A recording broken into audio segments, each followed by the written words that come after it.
各位朋友、弟兄姊妹平安。今日想同大家分享一篇關於耶穌基督生平嘅著名嘅文章。呢個文章嘅標題係孤寂的一生。呢篇文章係出自一個神學博士嘅，喺1926年嗰陣時寫嘅。呢個文章以簡潔而深刻嘅筆觸，描繪咗耶穌基督在世上嘅生活。耶穌冇財富，但係佢擁有無數嘅人心。佢冇軍隊，但係征服咗呢個世界。佢冇世俗嘅權勢，但係成為歷史嘅中心。雖然佢嘅一生看似孤寂，但係以愛同埋真理震撼咗人類嘅文明。呢個博士嘅文章叫做《孤寂的一生》，係咁樣寫嘅。他誕生在一個默默無名的鄉村。呢個耶穌講緊誕生在一個默默無名的鄉村，是農村婦人的兒子。他在另一個同樣無名的村落長大，在木匠的店鋪裏工作。到了30歲，公眾輿論開始轉向不利於他。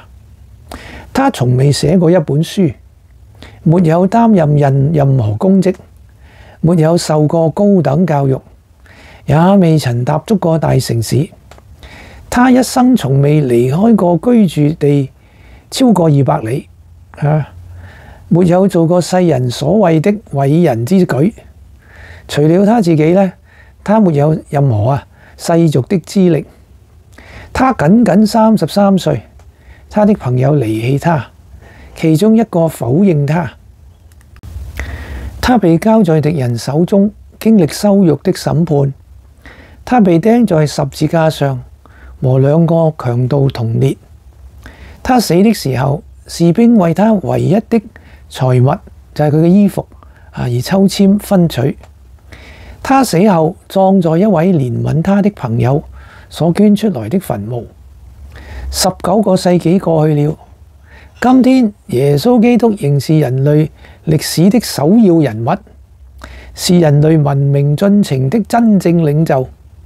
所有曾經操練過的士兵，航過海的海軍，召開過的議會，統治過的君王，全都加起來，也無法和這孤寂的一生所帶來的影響相比。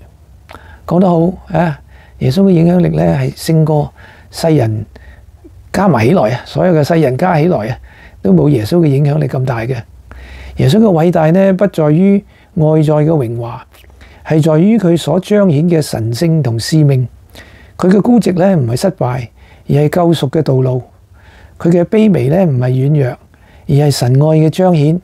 佢嘅生命改變咗世界，佢嘅復活更成為歷史嘅轉捩點，證明咗佢係戰勝咗罪同死亡，並且為信佢嘅人開啟咗永生嘅盼望。感謝耶穌，讚美耶穌，阿門。